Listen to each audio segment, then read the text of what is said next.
հայ գործողությունները,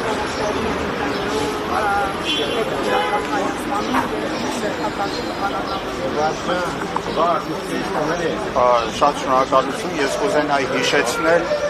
թե Հայաքվեն ինչից է ստեղծվել, որովհետև հիմա խոսելու ենք Հայաքվեի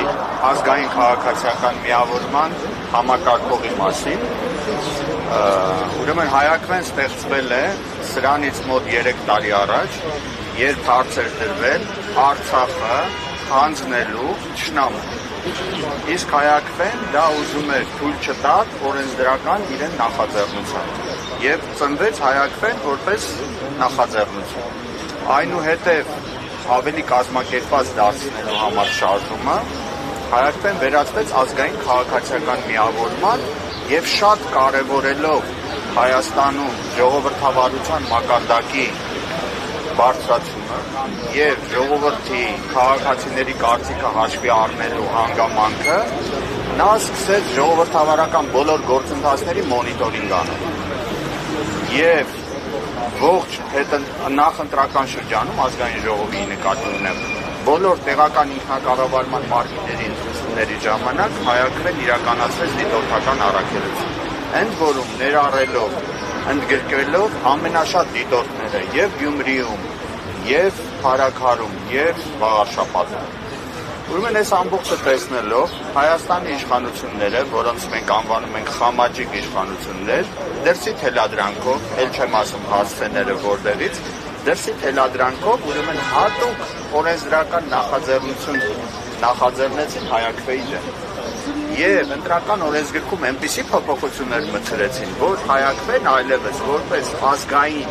եւ քաղաքացիական միավորում ընդգրկված չլինի այսպիսի հարցեր։ Այսինքն չկարողանա դիտորդական առաքելություն իրականացնել ընտրությունների ժամանակ եւ սա փաստորեն առաջին բացառությունն էր անցած ընտրությունները, որ Հայաքվեն չկարողացավ հետևել ժողովրդավարության զարգացման գործընթացներին Հայաստանում։ Հիմա տեսեք, հիմա նորից փաստորեն ձեռագիրը շարունակվում է եւ ավելի սեղմելու, ավելի ճնշելու համար Հայաքվե ազգային քաղաքացիական միավորման համակարգողին անհիմն ինչ-որ մեղադրանքով, հիմա կտեսնենք թե ինչ կլինի, ուզում են տանել կալանք։ Եվ նա բացառություն չի, միակ դեպքը չի։ Մենք տեսանք նախընտրական շրջանում ընտրությունների օրը եւ ընտրություններից անմիջապես հետո հարյուրավոր նման դեպքեր։ Սա նշանակում է, որ մեր ժողովուրդը պետք է հասկանա, որ սա ուղղակի ձեռագիր է թելադրված դրսից, նորից չեմ ասում հասել որտեղից բոլորին դա ակնհայտ է, որպեսզի կոտրեն ժողովրդի կամքը, որպեսզի հնարավորություն չտան ժողովրդավարության մաքսիմալ օգտագործումը Հայաստանի ներսում։ Այսինքն, եթե ժողովրդավարություն չկա, փոխարինում է բռնապետություն։ Հայաստանը գնում է դեպի բռնապետության եւ սա ակնհայտ դրսևորում է դրան։ Ուրեմն սա մի կողմից տեսեք, եթե Հայաքվեին ներսից նայենք, նշանակում է Հայաքվեն թուլացնել կամ գլխատել, այսպես ասած, բայց Հայաքվեում քանի որ մյուս հատկապես նոր կամ հին ստեղծված կուսակցությունների կամ քաղաքացիական ազգային միավորումների, ասենք մեկ-անձնյա ղեկավարություն չի, Հայաքվեն ունի տարբերակ B, տարբերակ G եւ Հայաքվեի խորհուրդը, վարչությունը անհրաժեշտ միջոցներ ունեն, միջոցների որոշումների կայացման գործընթացը կազմակերպել այնպես, որ հնարավոր լինի առաջ շարժվել։ Մյուս կողմից սա մեծ հարված է նորից ասած Հայաստանի ժողովրդավարացման կամ ժողովրդավարության գործընթացներին, որտեղ արդեն Հայաքվեն միայնակ չի։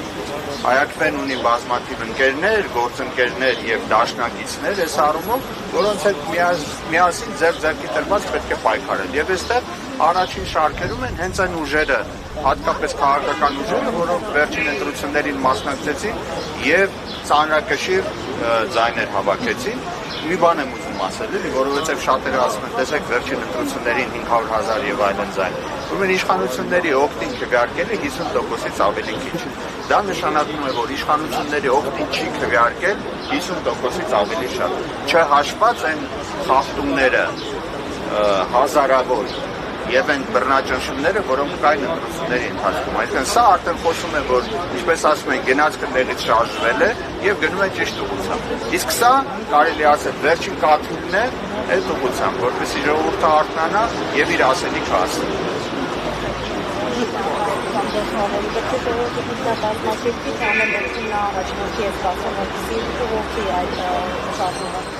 Ուրեմն միշտ էլ առաջնորդների հայտ են գալիս եւ այնպես չի, որ առաջնորդները ծնվում են եւ նրանց հետևից պիտի ժողովուրդը գա։ Ուղղակի առաջնորդները երբեմն պատմությունը ցույց է տալիս, որ արագացնում են գործընթացները, երբ որ վստահելի առաջնորդներ են լինում։ Ես մտածում եմ, որ այս պարագայում Հայաստանի այն իրավիճակում, երբ որ որտեղ հայտնվել է, այստեղ մի առաջնորդի մասին չի կարող լինել խոսքը։ Այսա պիտի լինի համաձայնեցված, կարելի է ասել հանրային մի խորհուրդ, որը պետք է որպես ալտերնատիվ առաջիկա շրջանում գործի իմ կարծիքով Հայաստանում ժողովրդին համախմբելու եւ ժողովրդի ակնկալիքները ընտրությունների միջոցով ամեն դեպքում ընտրությունների միջոցով ամրագրելու համար։